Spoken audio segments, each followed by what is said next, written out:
Merci de nous retrouver pour ce numéro de Que faire? Le divorce est souvent un tournant douloureux pour les couples, mais quel en est l'impact réel sur les enfants? Dans ce numéro, nous allons explorer les conséquences profondes du divorce sur les plus jeunes. Restez avec nous, c'est un sujet très important. On se retrouve juste après ce tour à la régie.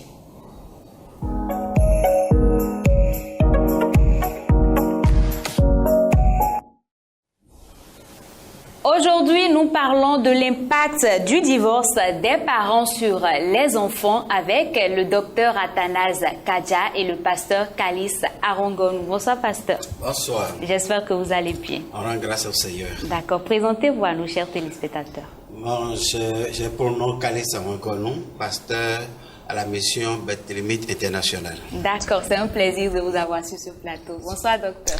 Oui, bonsoir ma soeur, bonsoir chers téléspectateurs. Vous avez devant vous docteur Athanase Kadja. Je suis pasteur, chef d'entreprise, coach, consultant, formateur. D'accord, c'est toujours un plaisir de vous avoir. Nous parlons aujourd'hui du divorce, l'impact du divorce des parents sur les enfants. Qu'est-ce qu'on peut comprendre par divorce? Vous savez, on parle de divorce quand il y a mariage. Donc c'est la conséquence négative du mariage qu'est le divorce. Donc un divorce, c'est la rupture du lien de mariage entre deux conjoints qui sont arrivés à un point de non-retour, il fallait se séparer. D'accord. Et vous, docteur, qu'est-ce qu'on peut comprendre par divorce? Oui, pour aller dans le même sens que le pasteur, au fait, vous avez deux individus qui ont décidé et qui ont rempli les formalités parce que le mariage c'est tout un processus et c'est souvent aussi quand on rate le processus que on a ce problème là. Donc ils ont décidé de se mettre ensemble après bien sûr le consentement mutuel, le consentement des parents, d'accord, le paiement de la dot et ici aussi le mariage légal. Puisque vous ne faites pas le mariage légal, l'État ne vous reconnaît pas comme mari et femme.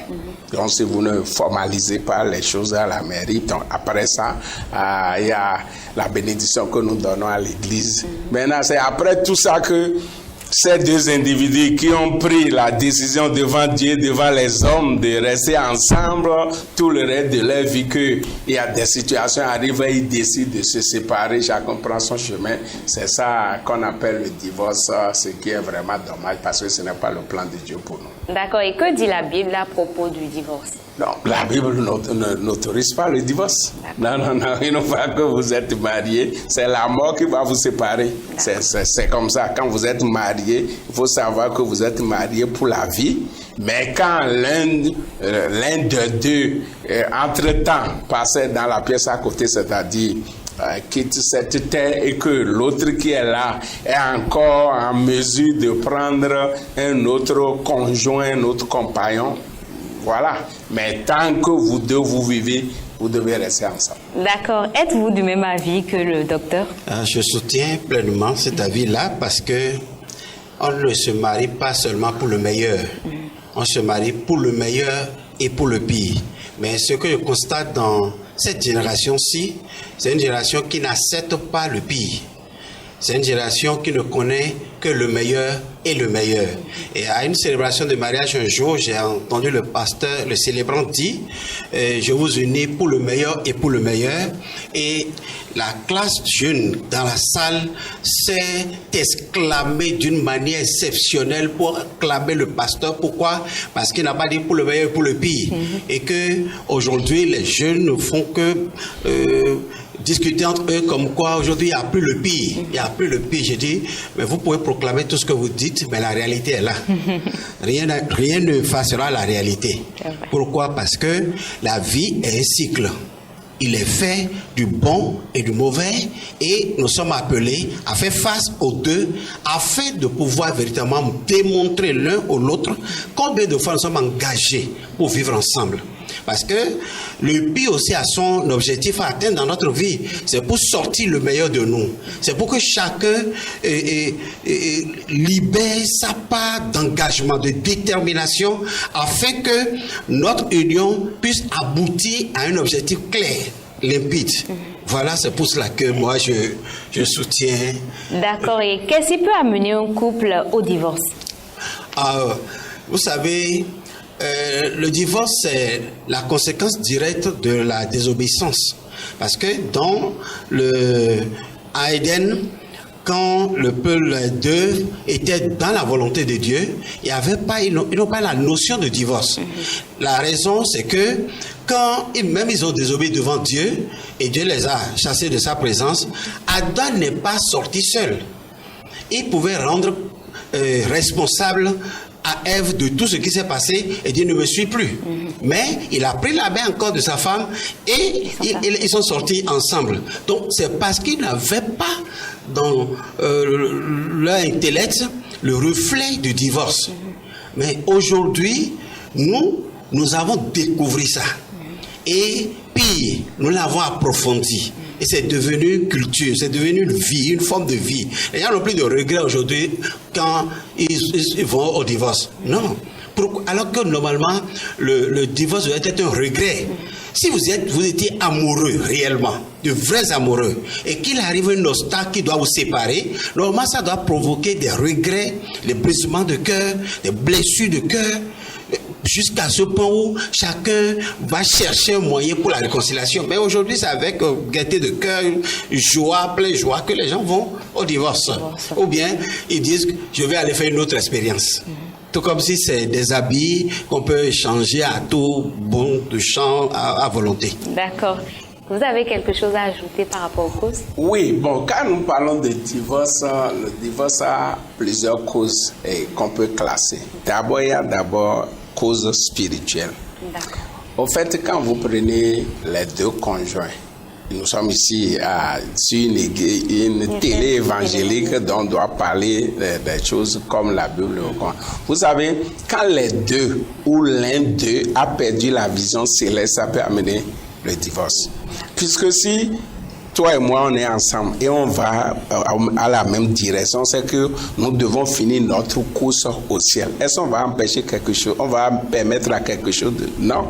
Donc, quel que soit ce qui se passe, comme nous allons au ciel, donc, et que nous savons que le divorce peut nous empêcher d'aller au ciel là, ou bien c'est l'un qui a perdu la vision, c'est là, il s'en fout de la parole de Dieu, il s'en fout du ciel, il peut partir, malgré le fait que l'autre ne veut pas la séparation, fait tout, l'autre a perdu la vision, c'est là, je m'en fous de ce qui se passe. Donc, il y a les raisons spirituelles. Je ne peux pas parler de la désobéissance, puisque la Bible, vous savez, quand vous prenez un médicament à la pharmacie, on a mis la notice sur ça, comment on prend ça et ça marche. Vous devez respecter ça. C'est Dieu qui est l'auteur du mariage. Et il a donné des prescriptions. L'homme doit aimer la femme doit se soumettre à son mari et respecter son mari. Mais si vous laissez ça de côté, vous voulez faire votre volonté, il faut attendre aux conséquences, vous savez ça. Maintenant, il y a d'autres choses. Il y a autre chose que, est-ce que c'est les deux qui se sont mariés, ils ont la maturité qu'il faut? Parce que c'est quand vous venez ensemble, c'est pour ça que la Bible a dit l'homme quittera son père et sa mère, l'homme et la femme, on n'a pas dit garçon et fille, on dit homme et femme. Donc quand on dit homme là, c'est quelqu'un qui est mûr, qui a la tête sur les épaules, qui peut réfléchir. On a dit femme, donc c'est de ça qu'il s'agit. Donc si c'est ça, quel que soit le problème, si vous êtes mûr émotionnellement, mentalement, tout ça là, il n'y a pas ce problème là qui va venir, vous ne pouvez pas régler. Donc c'est de ça, il y a aussi le problème de manque de maturité qui amène certains dans le mariage. Ça fait que, comme le pasteur dit, quand une situation arrive, ce qu'on appelle un dégriffe-puis, il faut supporter, il faut savoir ce qu'il faut faire. Donc, si vous n'avez pas la maturité qu'il faut, vous ne pouvez pas régler ça. Maintenant, il y a d'autres causes, le sexe, le manger, les beaux-parents, le travail, beaucoup d'autres choses. L'arrivée des enfants, puisque l'arrivée des enfants aussi, ça crée des problèmes. Les gens n'ont pas compris, puisque quand vous êtes marié, vous tenez la main comme ça, vous comprenez, en tant que mari et femme, vous comprenez. Maintenant, quand un enfant vient, qu'est-ce que l'enfant reste où? L'enfant va rester ici. Donc, il y a un peu d'écart déjà. Vous avez fait un autre enfant. Vous voyez que l'écart continue. Vous avez fait un autre enfant. Vous avez fait un autre enfant. Vous avez fait 6 enfants. Oui. Donc, on va voir les enfants d'abord avant d'avoir l'homme là-bas. Maintenant, là, on voit qu'il est négligé.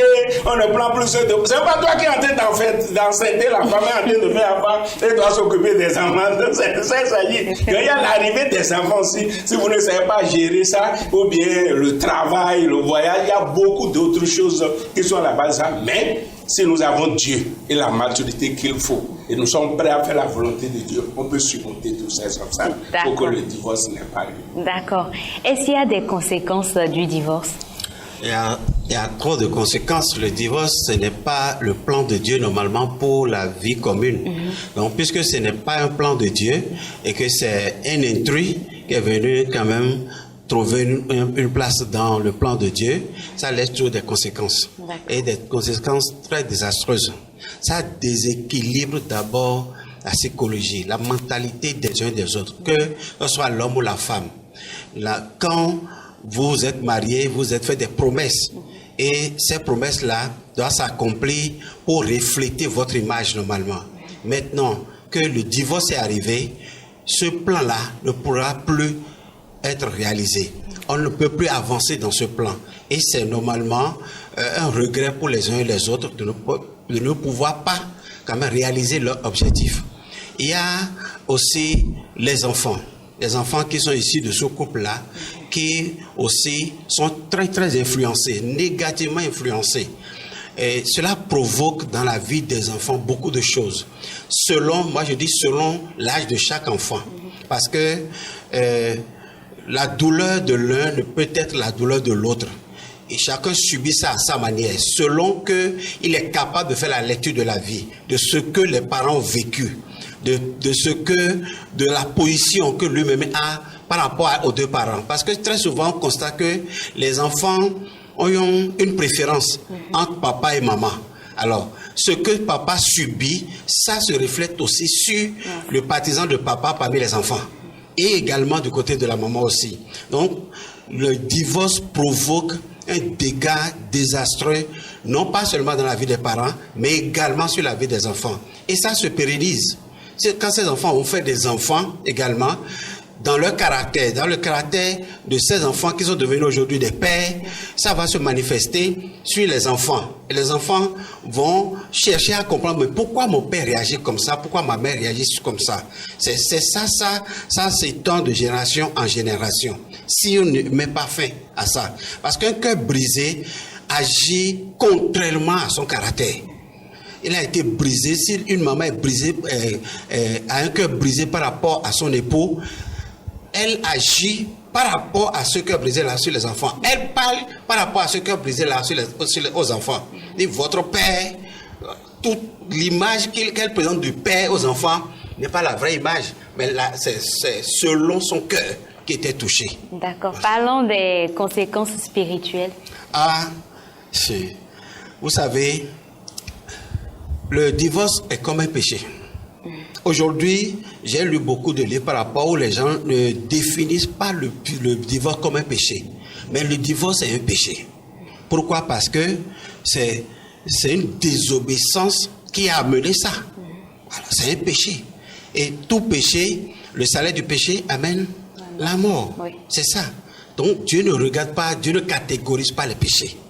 Il y a ça là, surtout, premièrement. Sur un autre point, je crois que le docteur a énuméré un certain nombre de points tout à l'heure. Sur un autre point, le divorce fait que les enfants même ont une autre image de la religion. Nos parents ont été des religieux studieux, mais finalement, ils sont arrivés à se séparer.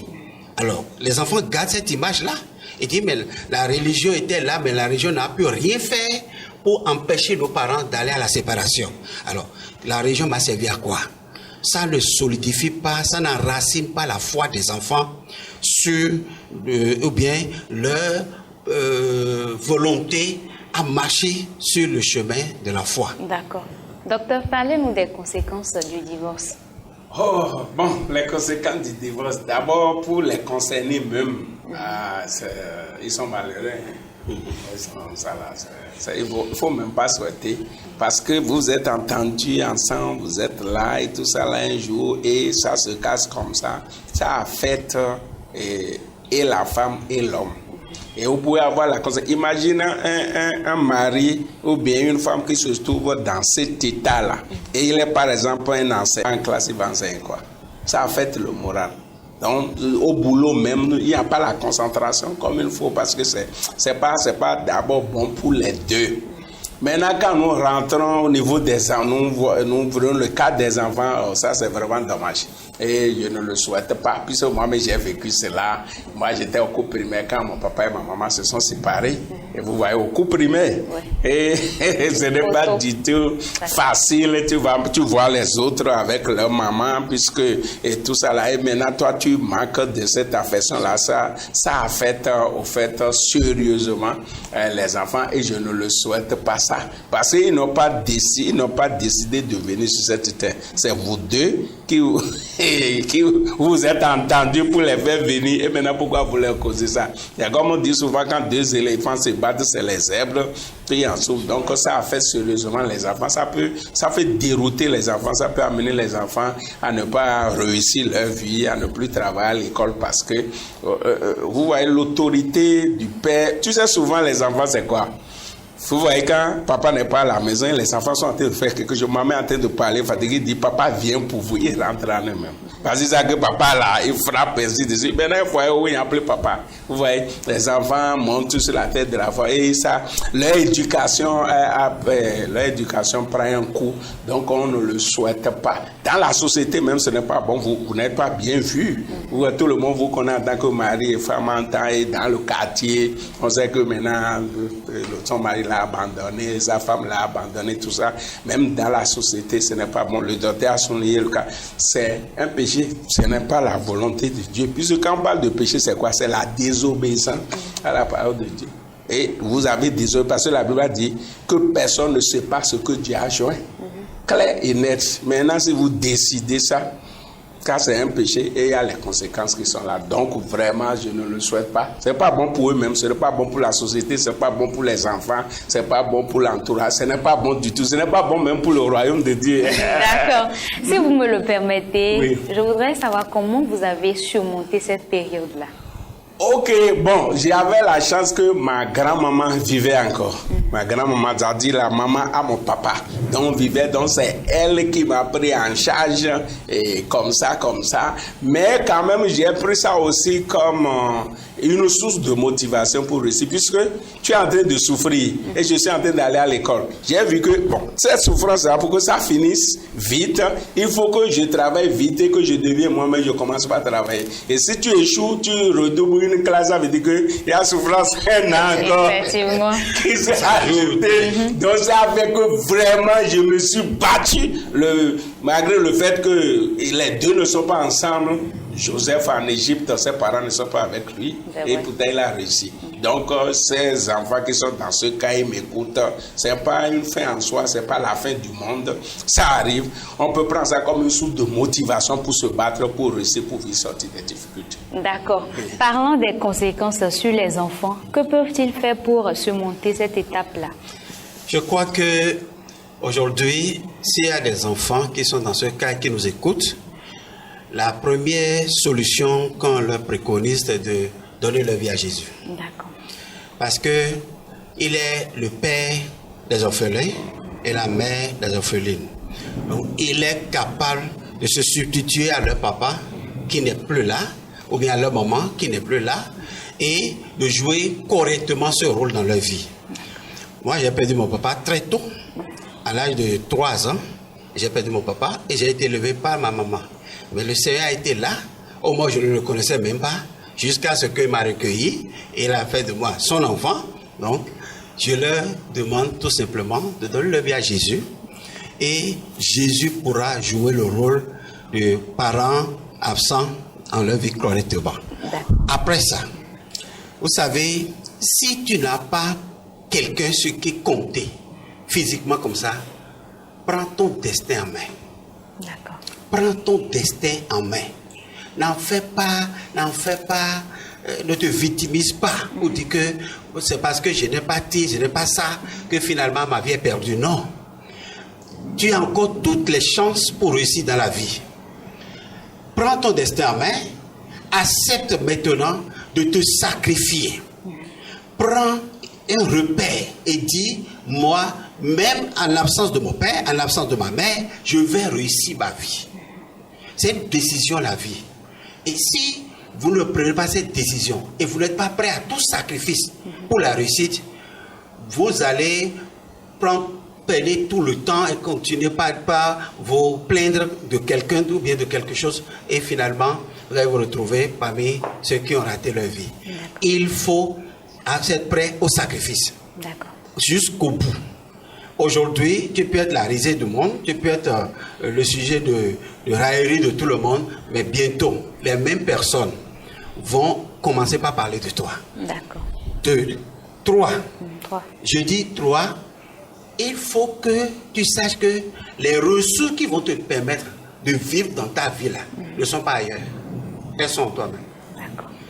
Puiser tes ressources en toi-même, ce que tu peux faire. Si tu as besoin de capital pour faire quelque chose, ne t'attends pas qu'un oncle, une tante de la famille, un ami, un frère va te donner ce capital-là. Non. Toi, mais tu peux te faire un capital.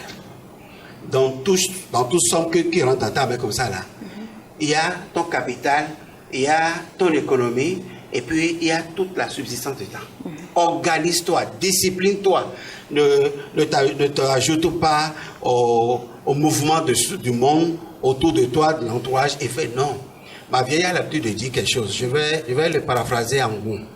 Il dit que vous vivez votre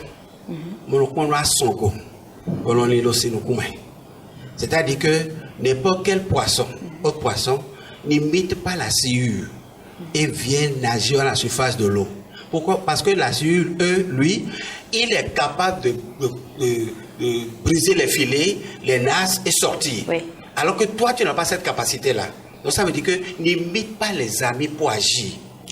Fais les choses selon les moyens que tu disposes aujourd'hui et demain, tu auras assez de moyens pour faire comme les autres. D'accord. Docteur, l'Éternel ne nous recommande pas le divorce.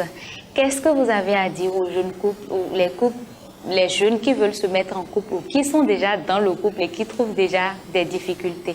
Oui, d'abord, ce qu'ils doivent comprendre, c'est quoi? Il n'y a pas d'homme foncièrement bon. Il n'y a pas d'homme foncièrement mauvais. Il n'y a pas de femme foncièrement bonne, femme foncièrement mauvaise. Ça n'existe pas. Tu n'as pas épousé un ange. Donc, l'homme a ses forces et ses faiblesses. La femme a ses forces et ses faiblesses. Donc, il faut prendre conscience de ça et comprendre que quand on vient dans le foyer là, il y a des sacrifices à faire comme le pasteur a dit. Tu ne peux plus rester dehors comme... Donc, si tu viens libre là, ne te marie pas. Là, tu peux rester dehors 23 heures, tu n'es pas arrivé, tout ça. Mais quand tu te mets dans le lien de mariage là, il y a des choses que tu dois sacrifier. Clair et net. Donc les gens là doivent comprendre ça que ceci, non, il y a des sacrifices à faire. Donc il faut savoir que l'autre là, il n'est pas un ange, il a une éducation donnée, il vient d'une famille, ainsi de suite. Et l'autre aussi, je te donne un exemple, quelque chose qui a amené des divorces entre deux couples. Pâte dentifrice. La femme est issue d'une famille aisée où on n'utilise pas dentifrice, tout ça. Mais l'homme chez lui, une famille pauvre, c'est cuit-dents et tout ça là. Maintenant, quand on perd pâte, il arrive qu'on perd pâte là, on utilise ça judicieusement, on presse ça du bas. Du bas. Oui. Maintenant, quand ils sont venus ensemble, l'homme voit la femme, elle prend pâte seulement là. Et puis, comme ça, l'homme dit non, ce n'est pas comme ça on fait. On appuie ça en bas. La femme dit en bas ou en haut. C'est pâte. Il y a le background, là où chacun vient. Il y a le background, donc vous allez venir pour faire de concessions. Il y a le niveau intellectuel de l'autre et tout ça là. Donc il faut comprendre que quand on vient dans le foyer là, il y a des sacrifices à faire des deux côtés pour que le foyer puisse tenir debout. Si tu n'es pas prêt à sacrifier des choses et que c'est tout ça. Maintenant, surtout vous les femmes là, au foyer là, vous voulez avoir raison ou bien vous voulez la paix. Vous comprenez cela? Parce qu'il n'y a pas de prix Nobel de raison. Il y a prix Nobel de paix. Il n'y a pas de prix Nobel de raison. Donc dans le foyer, si tu vas donner raison à l'autre pour qu'il y ait la paix, dis-lui que tu as raison, mais on continue. Mais pourquoi tu viens avoir raison? L'homme vient avoir raison, la femme vient avoir raison. Il n'y a pas prix Nobel de raison, mais il y a prix Nobel de paix. Donc si tu cherches la paix, tu prends hâte, c'est fini. Puisque d'abord, l'homme c'est lui le chef du foyer. Pas chef pour brimer tout ça là, non, mais il doit avoir de l'ordre. Parce qu'il va arriver un moment où vous voulez prendre une décision et il y a des points de vue différents. Quand il arrive à ce niveau, la femme se plie et accepte ce que l'homme a dit. Si ça ne va pas, on va revenir en arrière. C'est de ça, puisque dans le jardin d'Éden, Dieu savait très bien que c'est Ève qui a mangé le fruit. Mais quand il est venu, qu'est-ce qu'il a dit? Il a appelé, il n'a pas regardé la femme, il a appelé à Adam. C'est l'homme qui est responsable. Donc à des moments donnés, vous les femmes là, laissez les hommes gérer le foyer. Donc vous voulez prendre tout ça là. Donc il y a ça là. Il faut comprendre ça que l'homme là, même nos enfants, même si le garçon suit la fille là, et la fille est l'aînée, le garçon qui le suit, le garçon veut le patronner. Parce que l'homme a ça dans le sang. Il a ça dans le sang, c'est lui, il veut même dominer sur ses grandes soeurs. Et les garçons disent, jamais toi tu es petit frère. S'il dit non, moi je suis homme. Vous comprenez cela? Il faut comprendre que chacun reste dans son couloir. L'homme est là pour gérer les choses. C'est pour ça qu'il faut être vraiment homme. Parce qu'il y a ça là aussi. Quand on dit, tu es homme là, tu es mieux, tu prends tes responsabilités dans le foyer. Tu fais ce que tu dois faire. Le foyer ne doit manquer de rien. J'ai l'habitude de dire, un homme ne partage pas les factures avec sa femme. Tu n'es pas homme. Tu as dit que bon, madame, et moi je fais ceci, toi tu fais ceci, tu es homme. 50. Non, ça c'est tu n'es pas homme. Moi je m'en fous. Ma femme fait ces petites affaires là, je m'en fous de son argent. Elle n'a qu'à faire de son argent ce qu'elle fait. Je suis homme ici, dans le foyer, et je prends mes responsabilités. Donc c'est de ça qu'il s'agit. Quand l'homme prend ses responsabilités dans le foyer, la femme va se soumettre à lui. Maintenant toi tu es vaurien, et tu es pauvre, tu es malheureux, tu ne prends pas tes responsabilités, et tu veux qu'on te respecte, que tu es patron. Quel patron? Tu n'es pas patron, lève-toi, travaille, les ressources qu'il faut, la tête sur les épaules, on va te respecter. Tu ne fous rien dans la maison, tu dis que tu es chef. Pasteur, avez-vous d'autres conséquences à y ajouter? Oui. Vous savez, aujourd'hui, il y a la tendance aussi. Oui. La génération d'aujourd'hui est vraiment persécutée par la tendance qui est autour, qui met une pression terrible sur elle. La tendance, je parle tendance, par exemple, les mariages à distance. Oui. Par exemple, le mari est en France et puis la femme est en Afrique. Et chacun vit sa vie. OK? Alors, de temps en temps, il y a des nouvelles qui arrivent. Dans ces nouvelles-là, il y a des intrus qui s'introduisent dans ces nouvelles pour manigancer les nouvelles. Oui. La femme n'a pas la vérité de ce que son mari lui dit. Le mari n'a pas la vérité de ce que la femme lui dit. Et tout ça là, aussi, ça amène des divorces. Ça crée des divorces aussi. Et quand un enfant vient dans ce cas-là où papa a 1 an, 2 ans, papa travaille en France, maman est en Afrique, et 2 ans, l'enfant là ne voit pas ce papa. C'est compliqué. C'est aussi une image, une figure de divorce qui ne dit pas son nom. Parce que vous êtes appelés à vivre ensemble, normalement. Mais voilà que les obligations empêchent maman de rejoindre papa, ou papa ne veut même pas que maman la rejoigne aussi. Oui. OK? Voilà. Il y a aussi les cas de... Vous avez encore aujourd'hui une autre forme de mariage où on dit mariage de séparation. C'est-à-dire, c'est ça qui donne aujourd'hui des femmes célibataires avec enfants. OK? Qui se plaisent en ça.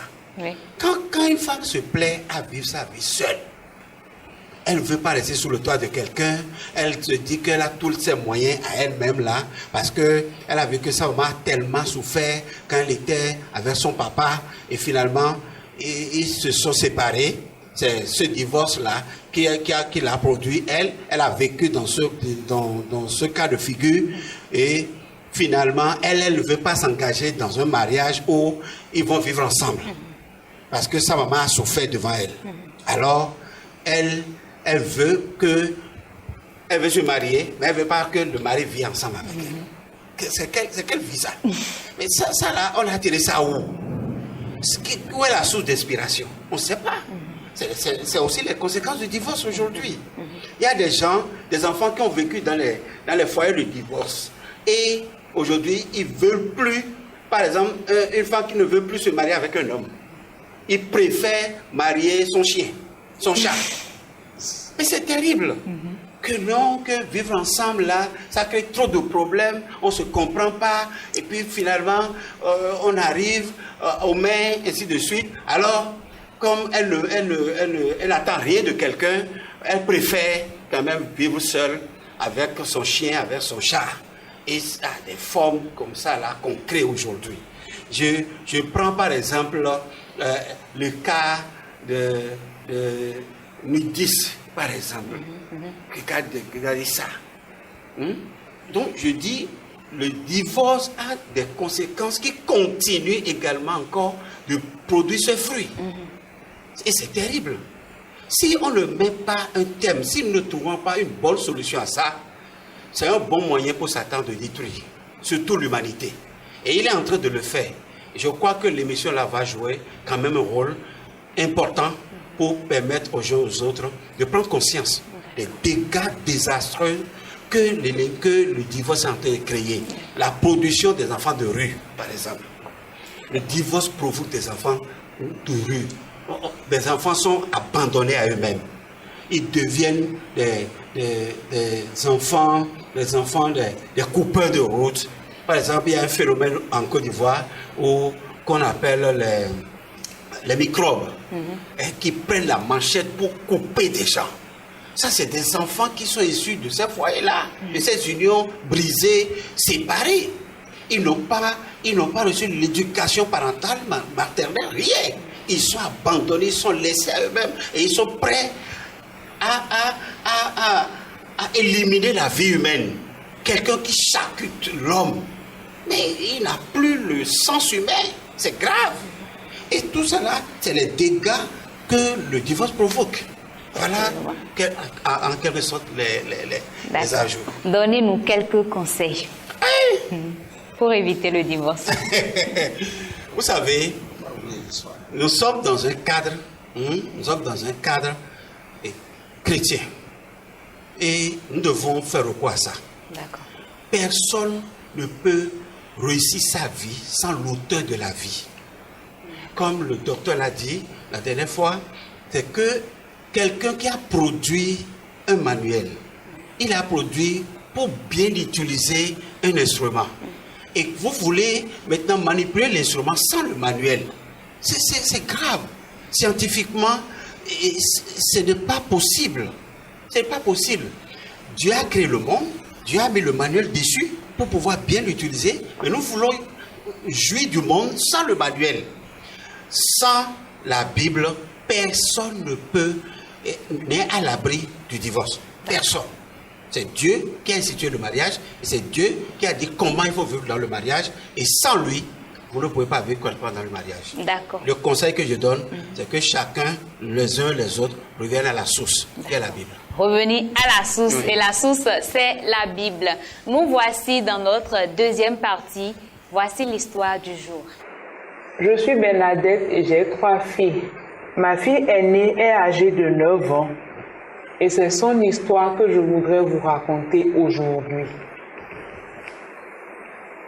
Après plusieurs années de mariage, mon mari et moi, nous nous sommes séparés pour de nombreuses raisons.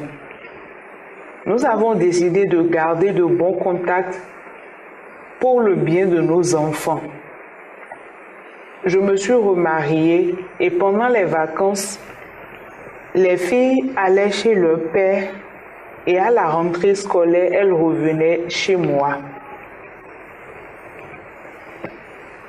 Tout semblait bien aller jusqu'aux vacances dernières où ma fille est rentrée avec des pertes blanches et une infection. J'étais inquiète et très en colère contre ma fille parce que pour son âge, c'était un peu trop tôt. J'ai commencé à poser des questions à ma fille, mais ma fille ne me répondait pas. Sous le coup de la colère, je l'ai giflée et j'ai pris la chicotte.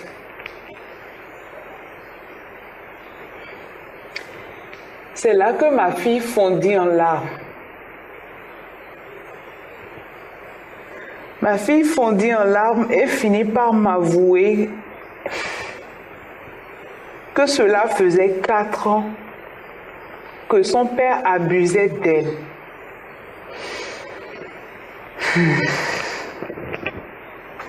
4 ans. 4 ans que ma fille et ses sœurs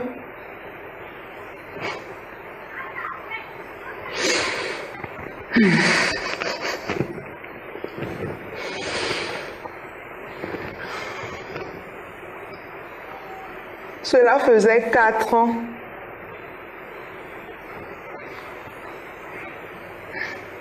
que de petites filles souffraient dans la main de leur père.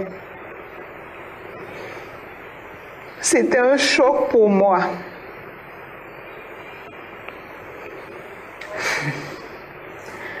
Papa m'a dit que si je le disais à quelqu'un, je mourrais. C'est ce que m'a dit ma fille.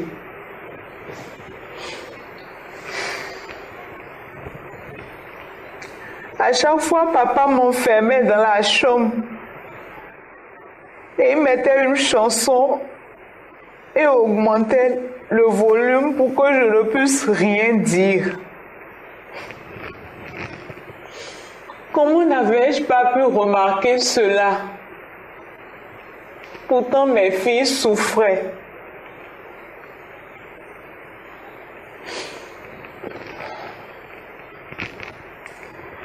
Cette révélation m'a mis dans plein d'émotions. Je suis en colère, je suis triste et je me culpabilise.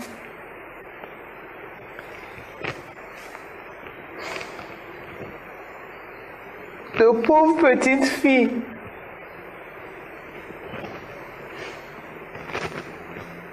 qui se sont fait injustement abuser. Mes filles qui sont encore des bébés et ceci par leur père.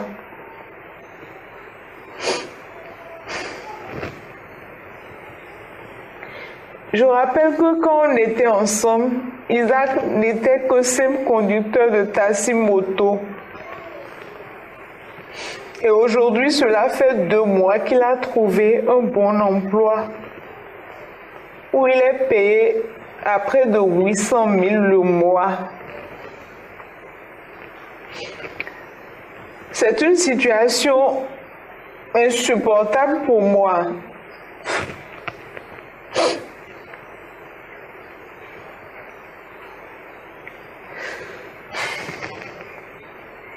Je dois agir pour protéger mes filles. J'ai décidé de porter plainte contre mon ex-mari.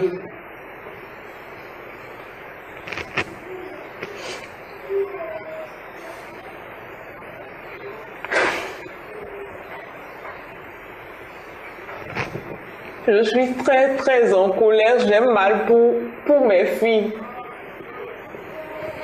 Mon cœur de mère saigne.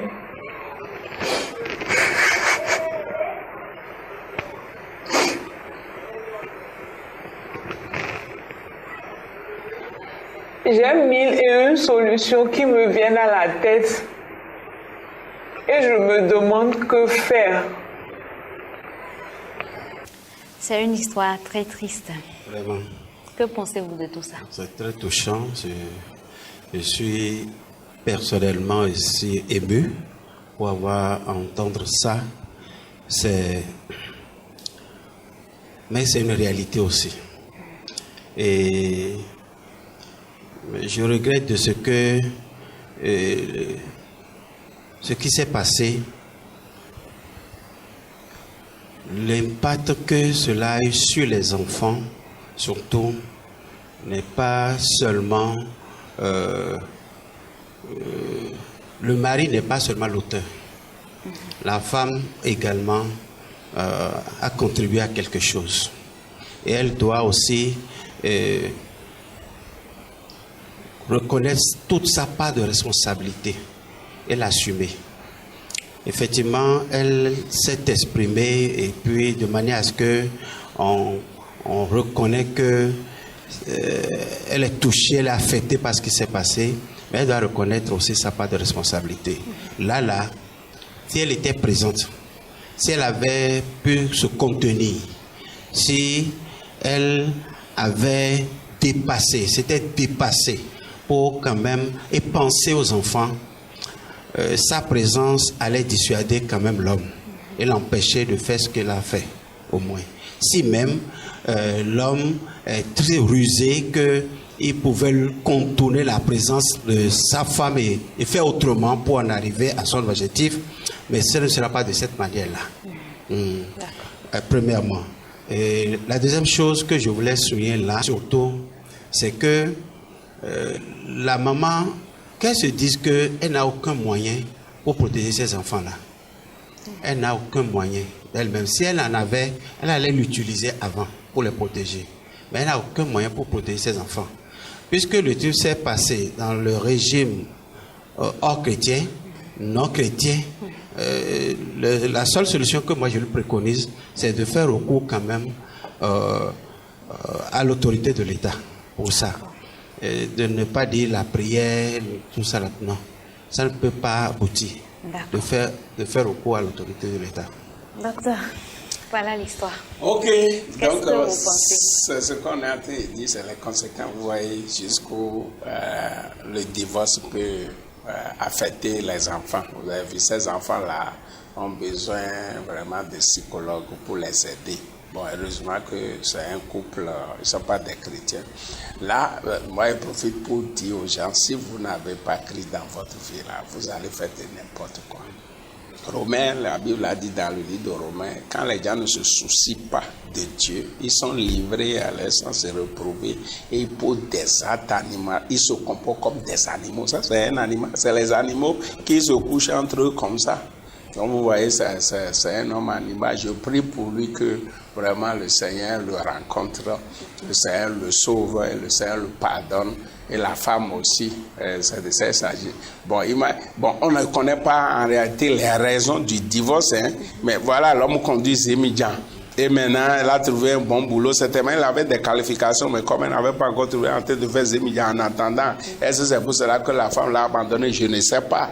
Et maintenant, voilà, elle a trouvé un bon boulot, 800 000. Si, comme le pasteur disait, si la femme, bon, on ne savait pas ce qu'elle vivait aussi, mais si elle était un peu patiente, toutes ces choses-là ne va pas se passer. Maintenant, la situation telle qu'elle est là en train de dire qu'elle va convoquer l'homme, les conséquences sont là. Ce qui est clair, et si les faits sont avérés, l'homme là va faire la prison. D'accord. Maintenant, il va faire la prison. Maintenant, si ça règle l'affaire, point d'interrogation. Nous allons prendre l'avis de la population très rapidement.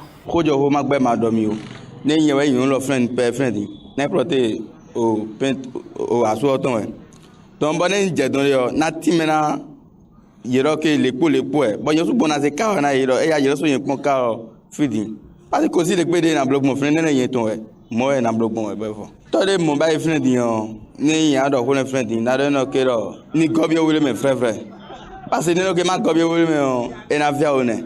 Parce que les mon bail dion, et rien job dion, et a tout moi ben na messi fille et ne coupe moi il bon moi il quand que y a voulu sous donc il a voulu sous et ça tu tombes bien. Et là donc quand na voulu sous connais. Et na voulu sous ne matin do pardon parce que des fois ya dit ou soit do revient toi. Et mon yon que gero to mais. Et te do kinga na sous et do papa na ni kwati tanu ele ko. D'ailleurs mon blo ya conseil de na me ko gudo to le. Ouais et na so we keme me khole timbo no so we keme de me. Do ni atun gbele bo wa e besoin so we ke ya. Étonnant d'Ovigon, ni on détesté, on est les bi, et une dagbide wo, et na fond, bon vide ouais giléo, on a dit vieux mando kui jokuya, même était do kui de ado capacité bona dogonton. Amo donc et nous, mais était vide voé be do HD na do atesi sekpo ya.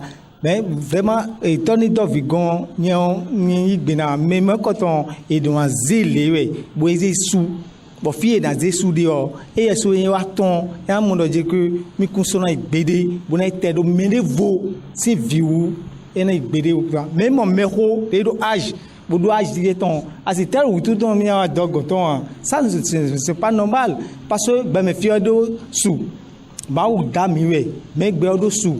bon et bon kadjegbe échanger point donc ce n'est pas normal toni don vitoni kasa mi akaidio ce n'est pas normal pas du tout mais mon quand on yi policier na oui mais mon quand sou connait si dans famille mais donc il y a des filles en moment quand on na soumene ouais tréré et ni on c'est que il y a d'autres vieux vieux coulo donc là c'est vient bo idi voilà nous mettons donc on c'est pas possible mais si dans famille mais Kone ete famille bonye me yaya bo mose le na yo police le be na sasendo même quand on même famille le bien be bo souero prison papa reçoit diviton le boulevard quand on doit et so gbero nyegon donc nous na do nous maman o donc ni ma réagir mon ouais ni pla viaton le o pla yi papa ogon ye dem ye ni kan hobio maman quoi donc emi waro signe de constater au vime ho emi karo ki ho e kaka wa do ho mon koto enemi que nous jonu dien we nyan ye de soudien bolo mo anji bona pon réaction de papa on zan quoi indo papa yi gbe ni donc emi bolo mon koton il a tout le winde il a bade wo donc nous on est ko jodine donc papa déclenché et ouais na pla via ton le yi ho sugon bon via ton là des souvent des cons donc et non blou mon coton les mille tu vas ressouna c'est un do papa na kan parce que papa re ko mazo de vodi mbokoro akweda homo edimbo e waro de créer din na donc abide ma so aro po abo papa ado kweo e we zombo e waro ene blou brando han so gbenu papa donc ho yin be na cambio boni donc e yigbe we e na tun alors de e na un filet bo papa okone do papa wa invito ton misi do na be filet di morando que e o filet so invito ya e o filet moteur de vona donc ho e na kombo do quoi bon a cause de son tout de na sensibiliser et dans sa saint do papa ogbon bena jong go je gangbe ne ina do nu maman ko donc de nous encore je di bo filet ko do ni on filet ma so i vacances de buro papa ogon kaka ni mi na ponde akosuna balo do ho jibona do be na jango guje kan gbegbo ko e bla o pedi fi de bla o de o Victor de di Victor de sun walo nu bro nu mo ko ton bro ka fi pe bi o eyin de bo bla o men de yen na do nu na ji no po won we yin do ni be Victor le ni ma body ke bonu fi de ni ve ito iton gonde o ni ma va vacances o bonu ni traiter Victor le lo toto we bonu fi de ni ma va moto iton de o mais ena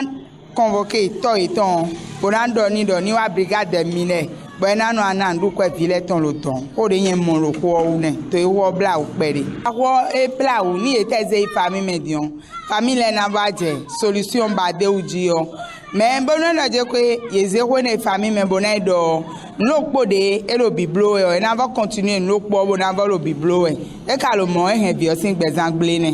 Docteur, pourquoi ne pas en parler en famille et pardonner tout simplement?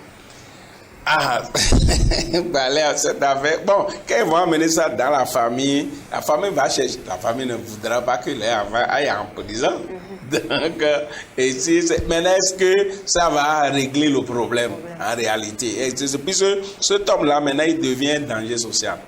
Il devient un danger social. Qui sait s'il n'a pas posé des actes comme ça, quand les enfants ne viennent pas en vacances, il fait ça avec qui? Donc, cet homme-là, c'est un danger social qu'on doit convoquer. Là, ça va lui donner des leçons. Ça va lui donner des leçons. Peut-être en prison, là-bas, on ira lui prêcher l'évangile, il va accepter Jésus. D'accord. Pasteur, qu'est-ce que vous pensez? Je crois que moi, j'avais déjà préconisé la solution idéale. La famille ne pourra pas régler ce problème-là. Pourquoi? Parce que la famille va tout faire, puisque actuellement, le monsieur a l'argent. Et qu'est-ce qu'on veut? Qu'est-ce que l'homme veut? Donc, il a les moyens aujourd'hui de fêter la famille et d'empêcher la famille de trancher sérieusement ce problème et de trouver une solution définitive à ça. Donc, il peut pas, la famille ne peut pas. La famille ne peut pas. Il faut que cet homme-là soit traduit devant la justice, obligatoirement. Mais en quoi un dépôt de plainte arrangerait la situation? Oui, le dépôt de plainte va au moins permettre pour que la brigade des mineurs puisse écouter cet homme-là et au vu des lois, les juges vont l'amener à la raison ou trancher son affaire et le déposer quelque part le temps qu'il réfléchisse en lui-même ou bien le temps où les évangiles vont passer par les cellules là pour l'amener quand même au salut. D'accord. Docteur, que pensez-vous de cette question?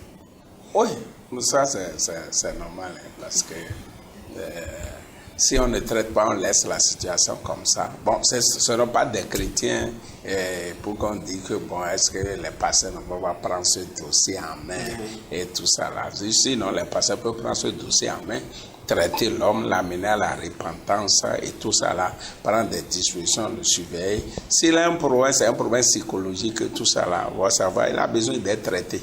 Parce qu'un adulte qui se comporte comme ça, il y a quelque chose qui ne va pas dans sa tête. Donc il a besoin d'être traité. Comme Jésus a solution à tout problème. S'ils essaient de membres de l'église, les pasteurs peuvent s'occuper de ces cas, prier pour lui et l'aider. Maintenant voilà, ils ne sont pas dans le Seigneur. Mais n'y aurait-il pas de conséquences sur les enfants? Non, les enfants déjà il y a un cours, il y a un travail à faire pour les enfants, les moraliser, ça là. Les enfants, là, leur mental a déjà été touché.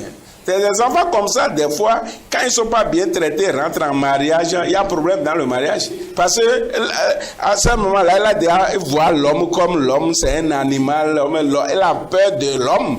Donc c'est pour ça que vous avez fait ça, créer frivolité, les femmes, les gens se marient, ils ne veulent pas que leur mari les touche parce que déjà dans l'enfance, elle a été abusée et se méfie des hommes. Donc elles ont besoin d'être vraiment traitées, suivies pour que ils puissent... D'accord. Pasteur, ces enfants peuvent-ils te reconstruire émotionnellement? Bien sûr. Bien sûr. Le ministère de la Bible est là pour ça. C'est pour traiter l'homme intérieur et penser les blessures, quel que soit le temps que ça fait, et rétablir totalement l'homme pour qu'il soit maintenant encore une ressource pour la société. Donc la Bible est capable de le faire. Donc elle doit porter plainte. C'est la solution. Oui, elle doit porter plainte. Ça, elle doit porter plainte pour que cet homme-là puisse retrouver la raison. Parce qu'il faut qu'un plus fort que ce monsieur l'influence et l'amène à la raison. À cet âge-là, à cette allure-là, il a maintenant encore l'argent. Quand l'argent vient s'ajouter à cette forme de mentalité qu'il a, ça le galvanise. Il faut qu'il trouve un homme plus fort que lui. D'accord. Quel conseil pouvez-vous nous donner à cette dame? Un dernier conseil. Ah, la dame elle-même doit rentrer en elle-même, elle aussi en est pour quelque chose comme le pasteur l'a dit. Moi, je vais les conseiller de venir au Seigneur. Parce que c'est le Seigneur qui peut vraiment nous aider à mener une vie digne de ce nom. C'est ce que je vais le conseiller. On n'a qu'à se donner à Dieu. Commencer par aller à l'église, écouter la parole de Dieu et la restaurer. Et par rapport au divorce, quels conseils pouvez-vous partager avec nos jeunes pour ne pas en arriver à ces cas extrêmes? Oui, bon, comme on l'avait dit au début, tenons-nous à ce que la Bible a dit, les conseils que la Bible nous donne concernant le foyer. Mettons ça en pratique et c'est fini. Vous faites la volonté de Dieu, la bénédiction est là. Là où il y a la volonté de Dieu, la bénédiction est là. Mais là où vous laissez, vous voulez désobéir, aller contre la volonté de Dieu, ça crée des dégâts. Donc, j'exhorte tout le monde à se soumettre à la parole de Dieu. D'accord, pasteur, un dernier conseil. Oui, le conseil, c'est de dire aux uns aux autres que le divorce, ce n'est pas une mode. Ce n'est pas une mode. La Bible nous dit, n'imitez pas le monde et ce qui est dans le monde. L'amour du monde et tout ce qui est dans le monde est inimité avec l'amour de Dieu. Donc, n'allons pas au divorce. Ces conséquences, c'est bon. Quand on veut aller au divorce, on est fier. Mais les conséquences sont désastreuses. Donc, il ne faut pas aller au divorce. Je vous en supplie, quel que soit ce qui va arriver pour que vous allez au divorce, entendez-vous en chemin et revenez à de meilleurs sentiments. D'accord. Revenez toujours à de meilleurs sentiments car le divorce n'est pas une bonne chose. C'est un plaisir pour moi de vous avoir eu sur ce plateau. C'est aussi un plaisir pour moi de vous retrouver comme toujours dans Que faire. Vous pouvez nous envoyer vos histoires. Il suffit juste de nous contacter par WhatsApp au plus 229 61 31 07 70. plus 229 61 31 07 70. Rassurez-vous, tout sera fait sous anonymat. Portez-vous bien et à très bientôt.